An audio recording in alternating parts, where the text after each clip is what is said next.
Welcome back Stalkers and welcome back to a new video. So today we're gonna be talking about patch 1.1 that we have been patiently awaiting for quite some time. Now this update actually brings more than 1800 fixes, and it brings some of the first bug fixes and some of the first iteration of changes for the A-Life system that we have been awaiting for a very long time. The patch itself was also huge to download because on GOG it was 115 GB, meanwhile on Xbox I believe it's a bit smaller, around 15 GB, but of course you can let me know down below because I only got this info from some of the viewers who have Xbox and who started, downloading the update itself. Keep in mind that on PC Game Pass and probably on Steam the update is also going to be around, or well, more than 100 GB. So I had about 5 to 6 hours in the update so far, and keep in mind I was lucky because, well, the update released early for me, so I had ample of time to download and play through it. So first off, going with the A-Life fixes, or well, the first iterations of fixing A-Life in Stalker 2. They fixed an issue with spawning NPCs behind players' backs, so what's gonna be happening now is that enemies are gonna start spawning much further away from you, and you're not going to be in situations where that is going to happen. Players can now encounter roaming NPCs across the zone more often, and this is true because I did a Zayton test in Stalker 2, meaning that, well, Zayton is a very much open area, and before in previous Stalker games you were able to see mutants and other Stalkers roaming around if you were actually looking really well into the distance, where in Stalker 2 in Zayton that really wasn't the case. Now after this update I've seen a lot more Stalkers throughout the zone, where they're gonna be running around, fighting other mutants or just pretty much exploring as before. With this, they also greatly extended the distance at which A-Life NPCs are visible to the player, which is important to, making the zone feel alive. And yes, over the course of like 5 to 6 hours, there has been ample of opportunities where I saw people running around far away from me, which also started, making sense that I start carrying a sniper rifle, because that really wasn't needed all that much prior to this, because, well, every single NPC or mutant was spawning really close to you, so snipers were kinda useless. But now it's a lot better because I have more uses for that weapon, as I can target enemies which are much further away from me because I can see them. They also fixed the aggressive optimization issue that prevented A-Life NPCs to exist in offline, out of players' visualization range. In offline mode, A-Life will continue to advance towards their goals over time, and players may now have opportunities to encounter A-Life NPCs they've previously met by following in the same direction as NPCs. I tested this, and to be honest, 2 times that this happened. First time I actually did follow them and it was okay. The second time I followed them, they disappeared. For some reason, I turned my, back to the actual Stalkers, I went back and they were not pretty much there, which kinda only assumes that they despawned, because there is no way they were able to move away from me in the next like 5 seconds that I was kinda not looking at them. But of course it only happened once. The second time I followed Stalkers, they pretty much had a route and they were going really far away throughout the entire, not only Zayton but also other areas like the Lesser Zone or Garbage, etc, etc. They also improved the A-Life's NPC's navigation in offline using GameGraph, global AI navigation map. This means they fixed multiple issues where NPCs would fail to follow or find a path to their designated goals. This also is not the case anymore, which is good. And they fixed several issues with NPCs being stuck in online-offline transition state, meaning that they have to keep them online, because if they have everything loaded in for you to see, or even things you're not going to see, your frame rate would drop a lot, so they have to go in this way. And the problem is that some pretty much did not appear in the zone when they were supposed to go online, or well, where you were approaching near an objective they should appear. Now this is the case because every single time now in this update where I approach a certain location, there are going to be visible mutants that I can see and fight. They're either going to be walking around or they're gonna be resting or sleeping. There has been at least 6 to 7 like situations where I saw it, where prior to this update it really wasn't the case. They also enhanced the A-Life's NPC's motivation to expand territory and actively attack enemies and mutants. This is good, I saw this. And they fixed issues that could result in fewer A-Life NPCs encountered than intended. Because prior to this patch, there has been many situations where I was roaming around the zone and I didn't really encounter that many people, and not just that, but I also haven't encountered a variety of mutants which I am kinda used to. But now I saw a lot different mutants even in areas where you never saw them before. For example, right next to Zalislaia I saw zombies. That wasn't the case prior to this update. It's pretty much they were not there, besides let's say Rostock or somewhere else. They also further contextual actions improvement to ensure seamless transitions between offline and online states for NPCs who engage in these actions. The group exploring the zone are now much more diverse regarding possible factions and group sizes, because yes, I started seeing more freedomers in areas where they were not present, I started seeing more duty guys, but also at the same time I started seeing a lot more ward NPCs in areas, for example as Zaton, where I didn't really see them before this update. And they fixed an issue that while roaming over the zone, human NPCs didn't satisfy their communication needs and talks, basically meaning that they were silent throughout the entire area they were going. But now they speak, now they engage in various different activities. For example, I saw one group running and I was like, okay, they're running, might be something that developers put in, but I followed them and they arrived to a location and started fighting the mutants. So overall, specifically when it comes to A-Life, it's definitely getting better. I started having a lot more encounters than I did before, and the zone is finally going to be like, this live evolving things where you're going to meet different people. But also there has been 1 to 2 situations where I still noticed that, for example, in the area that I went through where there was no one, I saw in about 30 seconds after I passed through that zone that people started kinda appearing out of nowhere. So again, there were some situations where they spawned kinda near me, but it's much better being that, well, I still see more people than ever before. So if they continue to fix A-Life in general, I think this is going to be really good, because, well, these first iterations are definitely changing how the game is now being played. And also with this, I hope they include monster loot, because, well, there is no reason why you wouldn't have mutants drop their loot after you fight them, because again, you're going to encounter maybe 2 bloodsuckers which are going to tax your equipment and your ammo a lot. And when you don't really have any reward for it, fighting them can be a little bit tricky. Now, of course, you can run away, but hey, there is a challenge, I want to beat it. Now, when it comes to the AI improvements in general, there is a lot here which I want to talk about. I won't touch on every single subject because, well, there are a lot of fixes, but I will go through the biggest ones or the ones which I encountered the most. So they reduced the number of summons and increased time between spawns of pseudo-dog phantoms, meaning that a lot of people were complaining that pseudo-dogs, once you fight them, well, they're going to spawn about 10 to 15 of its copies which are gonna be attacking you, and well, if they kinda stack on these attacks on you, you're pretty much going to die because now they deal damage, and pseudo-dog can also now switch, who he is between all of these copies, and it kind of increases the difficulty of fighting that pseudo-dog. But now they're going to have less summons, meaning that it's gonna be easier for you to approach a real pseudo-dog and kill it. They also have some minor combat behavior fixes for NPCs shooting from covers. This is good because I noticed that before, even if you are in cover or they are in cover, they're going to start shooting through it, which just, looks stupid.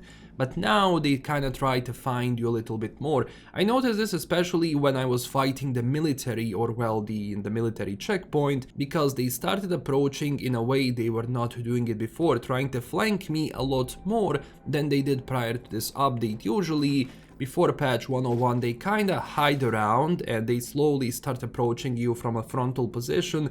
That wasn't the case anymore, and they use nades a lot more now to kinda get you out of that position, which was really fun to see. And they also fixed an issue where NPCs would enter doors without opening them, sometimes even causing that you were not able to open those doors because they were really close to them, even stopping some people from progressing the game because they couldn't enter or exit a certain location. So hopefully that is not going to happen anymore. They did some fixes in the prior updates when it comes to this, but this is definitely one of the more important ones, being that just those locked doors were causing those issues. They also fixed an issue where NPCs quickly detected the player when he was crouching. Now, to be honest, stealth is a bit weird in Stalker 2 in general. Sometimes they see you, sometimes they don't. It's just overall weird. Now, I noticed even though they notice me less if I try to sneak around, I still had situations where they kinda saw me, where they were not supposed to see me, so there is probably some fixes and improvements that still need to happen in that, stealth front, so it makes actual sense. When it comes to balance adjustments, they increased rewards for several missions, probably like main missions and side missions, but I also noticed even, with the previous updates that they increased the actual reward you get from bartenders and various people in safe zones that will give you repeatable quests. So now sometimes, even though let's say you're gonna be getting 1,000 coupons for a few mutants, you're gonna be getting 2,000 coupons now. Now, this was also again the case in the previous Stalker update where they increased that price, but it wasn't actually in every single mission from bartenders, but now it seems it is. But also keep in mind that the UI is still not reflecting those changes, because sometimes you're going to see, let's say, a reward is going to be 1,000 as I said, but the end reward is actually going to be 2,000 coupons. They also fixed an issue where artifacts with physical protection effects give maximum possible effect, so yeah, that's also been kinda nerfed, and they changed the goldfish artifact value to 14,000 coupons. Now they also fixed an issue where a player is able to have infinite coupons by selling and returning back any stackable consumable. This was actually the case before. Now they fixed some of it, but it seems like some iterations of this glitch and bug were still present, so they now completely fixed them. So now you cannot really glitch out, through traders to have, more loot and more coupons. This is sadly not going to be the case anymore, so good luck with those repairs. And they also fixed instant player death after getting almost full radiation bar, so that's not going to be the case anymore like it was prior to this update. And they tweaked the damage from psi field, so now it's going to be a bit easier to go through it, but at the same time, I still don't really have a problem with them. Might be of course connected with the armor which I have, which gives a decent psi protection, so it could be also that, but the psi damage has been tweaked. Speaking of crash fixes, performance and optimization, they investigated and applied further improvements to dead zones and curves for gamepad movement, aiming and camera controls for a more smooth and controllable experience using sticks on the controller. So let me know down below in the comments if this is better for you, because I just don't use a controller to play this game. They also increased the performance in largely populated areas of the map, and this was my experience. So before, in for example every single safe zone, I've been having a lot of stutters. Besides, drops in frame rate. So the situation now is a bit different, where, for example, I'm getting much less stutter. In some areas, I'm not getting stutter at all anymore. And especially sometimes when I want to aim my weapons, prior to this update, you had situations where your game would freeze for a second or two, at least mine did. But luckily, I haven't seen this issue appear anymore. So besides, populated areas which have a bit more frame rate now, it's not the greatest, keep in mind, but it's a lot better with stuttering. I'm also not having stuttering anymore when I'm aiming down sights of certain weapons. And they also fixed the performance drops on Nvidia RTX 3000 series video cards with enabled FSR frame generation. So here you can see when I play both with FSR and DLSS, keep in mind, of course, I don't have the latest hardware in my PC, but as I said, I'm getting a bit better performance than I did before, especially when it comes to stability of those frames. But of course, after playing some time, 3-4 hours, I noticed that my frame rate did drop a little bit in all areas, but restarting the game fixed it for me. So it does seem that there is still a little bit of that memory leakage happening from time to time. So as you can see, like the frame rate outside of like the safe areas is a lot better, but in the safe areas it can still hit those lows from time to time with much less stutter.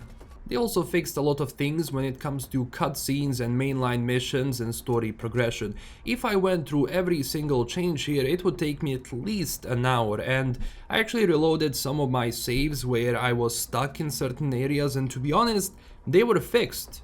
Like, I was able to go through them, and that's one of the reasons why I reload my saves every single time when there is a new patch, because I want to go through it. And there has been some problems, like for example, spoiler alert, there was an issue with Faust being stuck during a boss fight in the Assault on the Duga mission. I had this issue for about 2 weeks now, and I reloaded that save and it's been finally fixed now, so I can basically continue and, progress through the game and finish it. When it comes to UI changes and improvements, one of the biggest things you're going to see right away is that the UI for the stashes has been changed from white to violet, so they're going to be a lot easier to spot on the map. I think this was a really nice addition, because prior to this it was all in the white color and it wasn't easy to kinda go through it. Of course, it wasn't a problem to notice those stashes, but now it's a lot easier to see them. They also added some details here. For example, they fixed the bullet visibility in magazine during reload,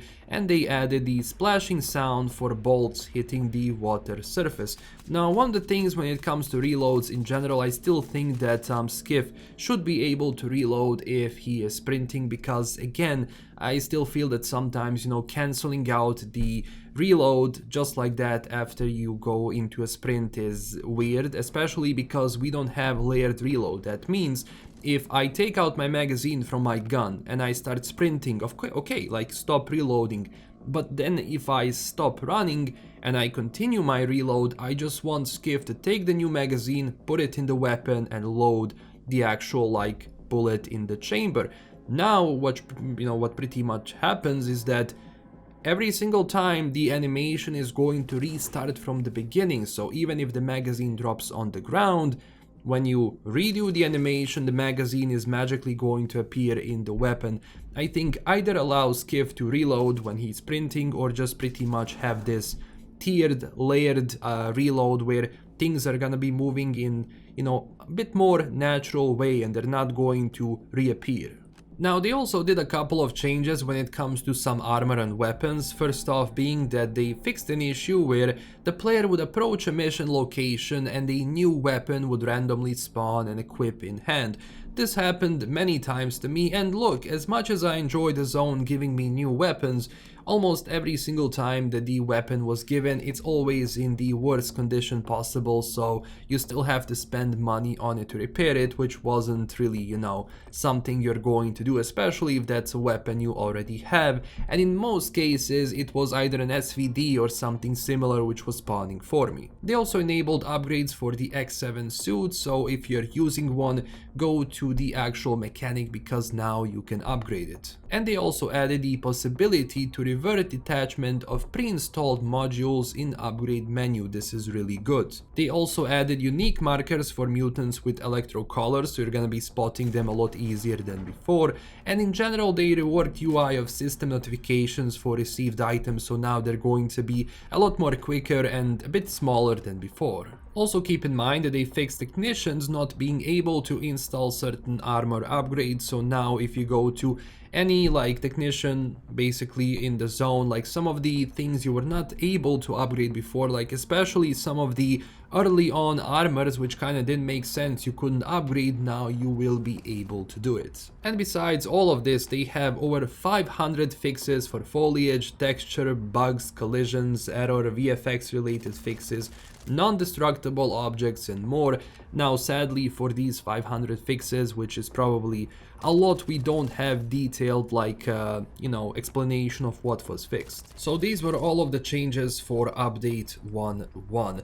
Overall, I think that this is probably the first update for the game where I can actually see a visible change right away, because especially of that A-Life system, which is working much better now. There are a lot more encounters, and I can see more stalkers and mutants in the background. And this makes the zone feel more alive, which is always what Stalker was about, and this was actually lacking from Stalker 2 on release. And also, as reported, GSC Game World has turned profit with Stalker 2, so this ultimately means that now they have more time to, work on the game, update it, improve it, and include new features into it, which I think is going to attract people back and new people into the game. So if you enjoyed this video, consider liking and subscribing for more, and also let me know down below in the comments what did you like and think about the update itself. Check us out on Twitter and Discord, and huge thanks to my current Patreon supporters. And as always, get out of here, Stalker.